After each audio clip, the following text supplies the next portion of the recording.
ទិញ CapCut Pro មួយខែអស់តែ1.99ទេបងប្អូននេះខ្ញុំចែកម្លែក tip ដែលខ្ញុំអាចប្រើបានហើយបងប្អូនអាចអនុវត្តបានអញ្ចឹងនិយាយទូទៅសម្រាប់ CapCut ពេលដែលចិត្តដល់ខែគឺយើងតែងតែ unsubscribe ឲ្យដើម្បីកុំឲ្យវាកាត់ឲ្យលុយច្រើននេះព្រោះពេលដែលយើងទិញលើកទី1គឺវាអស់1.99បាទវា promotion ណាតែដល់ពេលចាប់ពីខែទី2ទៅអស់ច្រើនអញ្ចឹងដើម្បីកិច្ចកុំឲ្យអស់ច្រើនអញ្ចឹងចង់ឲ្យអស់តែ1.99ដដែល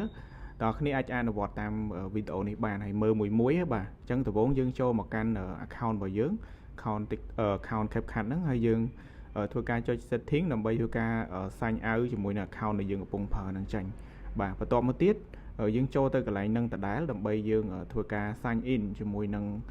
account ឡើងវិញក៏ប៉ុន្តែយើង sign in ជាមួយនឹង account Google ថ្មីគឺជា account ដែលមិនធ្លាប់ប្រើ CapCut ពីមុនមកបាទអត់ធ្លាប់ទិញជាមួយនឹងគម្រោង CapCut ណា